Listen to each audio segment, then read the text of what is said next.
بات کرتے ہیں شاعر مشرق اور ایسی ہستیاں کے بارے میں جنہوں نے مسلمانوں کو خودی کا درس دیا اور فقر کی دعوت دی اور کس طرح سے بتایا کہ اسلام کیا ہے، دو نظریہ کیا ہے، کس بنا پر ہمیں سیپریٹ وطن حاصل کرنا چاہیے، کس طرح سے اسلام کے قریب انہوں نے ہمیں کیا اور کس طرح سے عشق محمدی صلی اللہ علیہ وآلہ وسلم کے بارے میں ان کی خدمات ہیں۔ اس بارے میں بات کریں گے۔ ہمارے ساتھ موجود ہیں مذہبی اسکالر غلام یاسر نظامی صاحب۔ السلام علیکم۔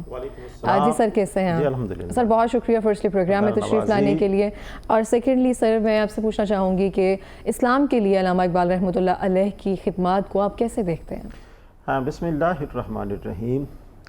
علامہ اقبال جو ہیں ان کا نام اور ان کی ذات کسی تعارف کے محتاج نہیں ہے۔ اللہ پاک نے ان پر بڑی رحمتوں اور بڑی برکتوں کا نزول فرمایا ہے، اور اس کے بنیادی اسباب میں سے ایک سبب ان کے والدین کی اعلیٰ تربیت ہے۔ ان کے والدین کا انتہائی نیک، متقی اور طہارت والا ہونا، حلال و حرام کا فرق کرنے والا ہونا، حق اور باطل کے درمیان تمیز کرنے والا ہونا، یہ وہ خاندانی اوصاف ہیں جو علامہ اقبال کی حیات میں، ان کی ذات میں ہمیں بدرجہ اتم جو ہیں وہ دکھائی دیتے ہیں۔ اور اگر بات کی جائے نا علامہ اقبال کی خدمات کے حوالے سے، آپ کی خدمات بہت زیادہ ہیں۔ سب سے بڑی بات یہ ہے کہ ہمارے دین کی جتنی بھی تعلیمات ہیں، ان تعلیمات کا ایک بنیادی مقصد یہ ہے کہ دین اس بات کو پسند کرتا ہے کہ لوگوں کو ایک پلیٹ فارم پر اکٹھا کیا جائے، اور علامہ اقبال نے اپنے نظریات کے ذریعے، اپنے فلسفہ کے ذریعے اور اپنی تعلیمات کے ذریعے بر صغیر کے مسلمانوں کو ایک پلیٹ فارم پر اکٹھا کر کے تصور پاکستان ان کے سامنے پیش کیا، اور اسی وجہ سے علامہ اقبال کو مصور پاکستان کا لقب بھی دیا جاتا ہے، اور نظریہ پاکستان جو ہے اس کے بانیان میں علامہ اقبال کا شمار بھی کیا جاتا ہے۔ اور یہ نظریہ بیسیکلی یہ بڑا سوچنے اور سمجھنے والا ہے۔ یہ نظریہ در حقیقت قرآن و سنت کے عین مطابق ہے۔ وہی تعلیمات، وہی احکام جو اللہ نے اور اس کے پیارے رسول نے عطا فرمائے، انہی احکام کی تبلیغ اور نشر و اشاعت کی ہے۔ اور ہمارا دین ہمیں اس بات کی تعلیم دیتا ہے کہ اگر تمہاری وجہ سے ایک بھی بندہ ہدایت کے رستے پر آ جائے، وہ تمہارے لیے 100 سرخ اونٹ راہ خدا میں قربان کر دینے سے بھی زیادہ فضیلت والا عمل ہے۔ تو علامہ اقبال نے کتنے ایسے لوگ ہیں جو غلامی کی زندگی بسر کر رہے تھے، جن کو ان کی بنیادی ضروریات سے محروم رکھا جاتا تھا، جن کے ذات پات کا تصور ہندوستان میں انتہا پر تھا۔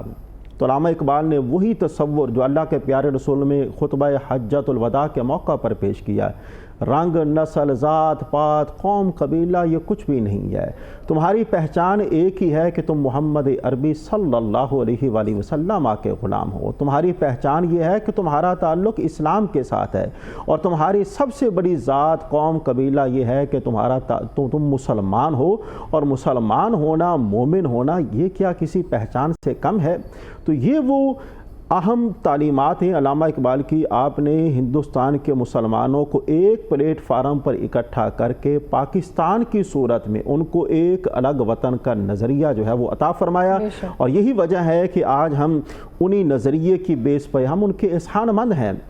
ہم ان کے احسان مند ہیں کہ انہی کی احسان مندی کی وجہ سے، ان کی نظر رحمت و شفقت کی وجہ سے آج ہمیں ایک آزاد ملک جو ہے وہ نصیب ہے، کہ جہاں پر ہم اپنی مرضی کی زندگی جو ہے وہ گزار سکتے ہیں، کہ جہاں پر ہم آزادانہ اللہ اور اس کے رسول کے فرمان پر عمل کر سکتے ہیں۔ تو اس لیے دیکھا جائے کسی شخص کو ہدایت کے رستے پر لانا، دوسرے نمبر پر اہل اسلام کو ایک پلیٹ فارم پر اکٹھا کرنا، یہ بہت بڑی خدمت ہے۔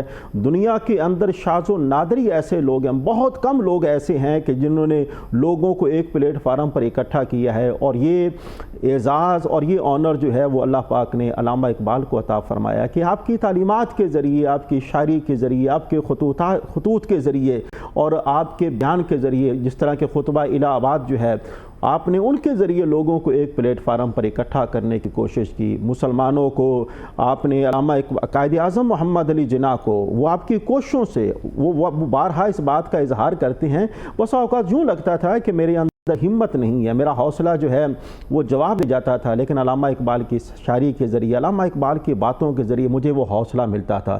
تو آپ اندازہ لگا سکتے ہیں کہ علامہ اقبال کی اس ملک کے لیے کتنی خدمات ہیں، اور پاکستان کے رہنے والوں کے لیے اور اسلام کے لیے کتنی بڑی خدمات ہیں۔ جی ٹرولی بے شک اس طرح سے ہیں۔ اگر ہم بات کریں تو مجھے لگتا ہے یہ جو اشعار چند ہوتے ہیں نا، یہ ہر کسی کو یاد ہوں گے اور ہر کسی کی زبان پر ہوتے ہیں، جو ہم کہتے ہیں کہ محمد صلی اللہ علیہ وآلہ وسلم سے وفا تو نے تو ہم تیرے ہیں، یہ جہاں چیز کیا ہے لوح و قلم تیرے ہیں۔ کہنے کو تو دو جملے ہیں، لیکن اگر جب وفا کی اور کس سے وفا کی بات کی جائے تو اس کے بعد کہا جائے کہ لوح و قلم بھی تیرے ہیں، تو مجھے لگتا ہے اس سے بڑی خوبصورتی کی بات نہیں ہے۔ عشق محمدی اگر ہم لگا لیں، اسلام کے ساتھ جذبہ لگا لیں، تو وہ وہاں پہ بیٹھ کے جو فلسفہ خودی یا اس سے محمد صلی اللہ علیہ وسلم سے ایک عشق محمدی کا وہ ایک درس دیا گیا ہے نا، وہ انتہائی خوبصورت طریقے سے بیان کیا گیا ہے، جو آج تک ہم لے کر چل رہے ہیں۔ میں بے شک ایسے ہی آپ نے بڑی خوبصورت بات کی ہے۔ جی علامہ اقبال کی زندگی کا مقصد اور زندگی کی جتنی بھی تعلیمات ہیں، خواہ وہ شاعری کے ذریعے ہوں، تقاریر کے ذریعے ہوں، خطوط کے ذریعے ہوں، مکتوبات کے ذریعے ہوں،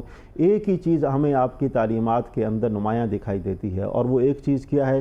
عشق رسول، محبت رسول۔ جس طرح کہ آپ نے یہ شعر پڑھا ہے، زبان زد عام ہے جی کہ محمد سے وفا تو نے تو ہم تیرے ہیں، یہ جہاں چیز ہے کیا لوح و قلم تیرے ہیں۔ علامہ اقبال ہمیں اسی بات کا درس دیتے ہیں، اے لوگوں دنیا کے اندر دیکھا جائے نا، میں بارہ دیگر یہ والی بات عرض کرنا چاہوں گا، دنیا کے اندر دیکھا جائے ہمارے رسول کی ہستی وہ مبارک ہستی ہے کہ جس ہستی کے نام پر ہم تمام کے تمام لوگ جو ہیں وہ مر مٹنے کو تیار ہو جاتے ہیں، جس نام کی سربلندی کے لیے ہم اپنا سب کا سب کچھ قربان کرنے کو تیار ہو جاتے ہیں، تو اس نام کے ساتھ لائلٹی ہماری یہ ہے کہ ہمیں ان کی تعلیمات کو اپنانا ہے، ہمیں ان کے احکام پر عمل کرنا ہے، ان کے ساتھ محبت کرنی ہے، اور ان کے ساتھ نسبت رکھنے والی ہر شے کے ساتھ محبت کرنی ہے۔ علامہ اقبال کی حیات مبارکہ میں ہمیں یہ چیز بڑی نمایاں دکھائی دیتی ہے کہ جس شے کو نسبت رسول حاصل ہو جائے، یہاں تک کہ مدینہ منورہ کے در و دیواروں کا آپ اپنے خیالات کے اندر، اپنی اشعار کے اندر تذکرہ فرماتے ہیں، اور یہاں تک کہ اگر مدینہ منورہ کے سے کوئی شخص ملنے کے لیے آ جاتا، آپ اس کا اٹھ کر استقبال فرمایا کرتے تھے اور آپ اسے سونگھا کرتے تھے۔ آپ فرماتے ہیں کہ تمہاری ذات اور تمہاری ہستی سے مدینہ منورہ کے در و دیواروں کی خوشبو آیا کرتی ہے۔ یہ وہ پیغام ہے کہ جو علامہ اقبال نے اپنی ذات کے ذریعے، اپنی تعلیمات کے ذریعے اور اپنے اشعار کے ذریعے وہ ہمیں عطا فرمایا ہے، اور ہمیں اس بات کا درس دیا ہے کہ دیکھو اگر تم کامیابی اور کامرانی حاصل کرنا چاہتے ہو تو اللہ کے پیارے رسول کے دامن کے بغیر وہ تمہیں کامیابی حاصل نہیں ہو سکتے، تم ان کے ساتھ وفادار رہو۔ وفادار رہنے کا مطلب یہ ہے کہ آپ نے زندگی کے کسی بھی مقام پر آپ نے اللہ کے پیارے رسول سے بے وفائی اور بے اعتنائی نہیں کرنی، آپ نے زندگی کے ایک ایک مقام پر اللہ کے پیارے رسول کی تعلیمات کو اپنانا ہے، ان کی سیرت کو آپ نے ہی اجاگر کرنا ہے، ان کے ساتھ نسبت رکھنے والی چیزوں کو آپ نے زندہ کرنا ہے۔ جس طرح کہ مسجد قرطبہ کی بات آ جاتی ہے، آپ جب وہاں پر تشریف لے جاتے ہیں تو آپ کی آنکھوں سے آنسو جاری ہو جاتے ہیں۔ آنکھوں کا جاری ہو جانا اس وجہ سے ہے کہ یہی وہ مسجد ہے کہ جسے اسلام کا مرکز قرار دیا گیا ہے، یہی وہ مسجد ہے کہ جس کے ساتھ اللہ کے پیارے رسول سب سے زیادہ محبت فرمایا کرتے ہیں۔ آج اسی مسجد کے دروازوں کو بند کر دیا گیا ہے، تو بند کرنا جو ہے اسی بات پر آپ جو ہے آپ کی آنکھیں جو ہیں وہ اشک بار ہو جاتی ہیں۔ آپ کہتے ہیں کہ دیکھیں یہ میرے پیارے حبیب کے ساتھ نسبت رکھنے والی چیز ہے، میرے پیارے رسول کے ساتھ نسبت رکھنے والی چیز ہے۔ تو علامہ اقبال کی حیات مبارکہ میں، آپ کی تعلیمات میں، آپ کے اشعار میں، آپ کی شاعری میں یہ چیز نمایاں نظر آتی ہے۔ آپ کی زندگی کا کوئی بھی گوشہ ایسا نہیں ہے کہ جہاں پر محبت رسول آپ کو دکھائی نہ دیتی ہو۔ علامہ اقبال رحمۃ اللہ تعالی علیہ آپ بہت زیادہ درود پاک پڑھا کرتے تھے۔ ایک بار کسی شخص نے آپ سے پوچھا کہ حضور یہ بتائیں کہ اللہ پاک نے آپ کو اتنا بڑا مقام عطا فرمایا ہے، آپ جو ہیں وہ شاعر مشرق بھی کہلاتے ہیں، مصور پاکستان بھی ہیں، اللہ پاک کی آپ پر بڑی خاص کرم نوازی اور مہربانی ہے، اس کا بنیادی سبب کیا ہے؟ آپ آگے سے جواب دیتے ہیں میں تو کچھ بھی نہیں ہوں، میرے پاس جو کچھ بھی ہے یہ اللہ کے پیارے رسول کی ذات بابرکات پر درود پاک پڑھنے کی وجہ سے اللہ پاک نے مجھے عطا فرمایا ہے۔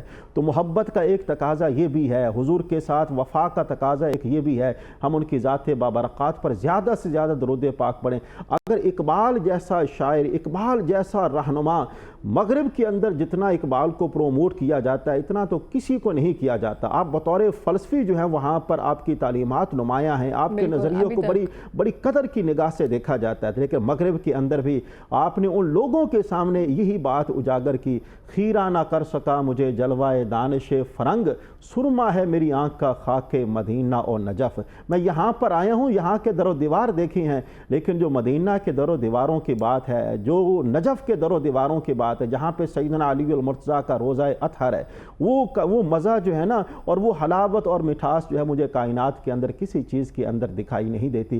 یہی بات ہے, علی المرتضیٰ کا تعلق حضور کی ذات بابرکات کے ساتھ ہے. میں عرض کر رہا ہوں کہ وفا کا تقاضا یہ ہے کہ حضور کے ساتھ پیار کیا جائے اور حضور کے ساتھ نسبت رکھنے والے ہر رشتے کے ساتھ پیار کیا جائے, خواہ وہ صحابہ اکرام کی صورت میں ہوں یا اہل بیت اطہار کی صورت میں ہوں. بالکل اس طرح سے جیسے آپ نے کہا ان کی تعلیمات یا اسوہ حسنہ پر عمل کرنا چاہیے اور ہم اپنی زندگی میں ایک طرح سے کامیاب ہو سکتے ہیں. اگر ہم ان کے درس کو دیکھیں تو درس تو وہی ہے نا, جیسے کہا جاتا ہے عمل سے بنتی ہے زندگی, جنت بھی جہنم بھی. یہاں بھی کہا جاتا ہے کہ بغیر عمل کے علم جو ہے وہ بیکار ہے. اگر آپ عمل ہی نہیں کر رہے کسی بات پر, اگر آپ اسوہ حسنہ پر ہی نہیں عمل کر رہے, اسی کی تعلیمات دی جا رہی ہے اور انہی کو آگے لے کر چلا جا رہا ہے, اگر کسی ایک چیز پر بھی عمل نہیں کر رہے تو یہ ہمارے اوپر ہے, ہم اپنی زندگی کو جنت رکھ رہے ہیں جہنم رکھ رہے ہیں. پھر ہمارا گلہ نہیں بنتا, کیونکہ جو چیزیں بتائے گی اگر آپ اس پہ عمل ہی نہیں کر رہے ہیں, اس کو استوار ہی نہیں کر رہے ہیں, اس پر چل ہی نہیں رہے ہیں, پھر یہ کہنا کہ یہ مشکلات ہیں, یہ کٹھنائیاں ہیں, یہ سب ہے, پہلے عمل تو کر کے دیکھو نا, پھر دیکھو اس کا رزلٹ کیا نکلتا ہے. بے شک ایسے ہی آپ نے بڑی خوبصورت بات کی ہے. اسی بات کے بارے میں اللہ پاک نے قرآن عزیز میں فرمایا وَأَلَّيْسَ لِلْإِنسَانِ إِلَّا مَا سَعَى, انسان کے لیے وہی کچھ ہے جس کی وہ کوشش کرتا ہے. اور اللہ پاک جو ہے وہ کسی کی کاوش کو رائے گاہ نہیں جانے دیتا. من جدہ, نبی معظم کا فرمانا, من جدہ وجدہ, جس نے کوشش کی اس نے اپنی مراد کو پا لیا. بڑی خوبصورت بات ہے.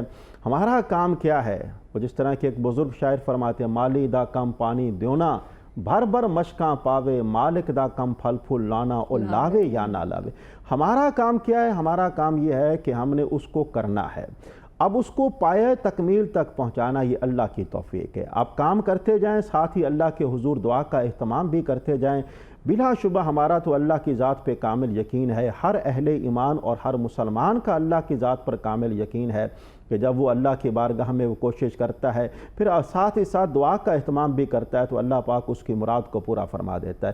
علامہ اقبال نے بڑا خوبصورت میسج دیا, عمل سے زندگی بنتی ہے جنت بھی جہنم, یہ خاکی اپنی فطرت میں نہ نوری ہے نہ ناری ہے. اقبال فرماتے ہیں عزیزان محترم, آپ نے عمل کرنا ہے, عمل کے بغیر آپ جنت اور جہنم کا تصور نہیں ہے. اگر آپ چاہتے ہیں کہ آپ جنت میں جائیں تو آپ کے ساتھ آپ کے اعمال ہی جائیں گے, بقیہ ساری کی ساری چیزیں جو ہیں وہ پیچھے رہ جائیں گی. تو آپ نے جو کچھ کمایا ہے وہ آپ کے ساتھ نہیں جائے گا. خالی کفن کے 2 کپڑے ہوں گے, 3 کپڑے ہوں گے, انہی کے ساتھ آپ کو جناب لے جایا جائے گا. اس کے اندر تو جیبیں وغیرہ بھی نہیں, آپ نے خالی ہاتھ یہاں سے جانا ہے. لیکن اگر آپ چاہتے ہیں کہ آپ کو یہاں سے جاتے وقت کلمہ طیبہ کی توفیق نصیب ہو, پھر آپ اعمال کیجئے. انہی اعمال کی برکت سے اللہ پاک دنیا سے جاتے وقت آپ کو کلمہ طیبہ کی توفیق عطا فرما دے گا. اور آپ قبر میں جائیں گے تو قبر اندھیری کوٹھڑی ہے, اس اندھیری کوٹھڑی کو روشن کرنے کا ذریعہ یہ ہے کہ آپ عمل کریں گے. اس عمل کی برکت سے اللہ پاک اس اندھیری کوٹھڑی کو روشن بھی فرما دے گا اور منور اور معطر بھی فرما دے گا. حشر والے دن نفسا نفسی کا عالم ہے. حشر کا ایک دن جو ہے وہ دنیا کے 50,000 سال کے برابر ہے, اور اتنا بڑا دن وہ کیسے گزرے گا, اور اتنے بڑے دن میں ہمارے لیے روشنی کا اہتمام کیا ہوگا. ہمارے نیک اعمال ہیں, ہر آدمی جو ہے وہ اپنے نیک اعمال کے سائے تلے کھڑا ہوگا. تو ہمیں چاہیے انہی نیک اعمال کے بلبوتے پر فیصلہ کیا جائے گا. اللہ پاک انہی نیک اعمال کی برکت سے بندوں کو جنت میں داخل فرمائے گا. تو ہمیں چاہیے کہ اپنی زندگی کا ایک ایک لمحہ غنیمت جانیں, ایک ایک لمحے کی قدر کریں.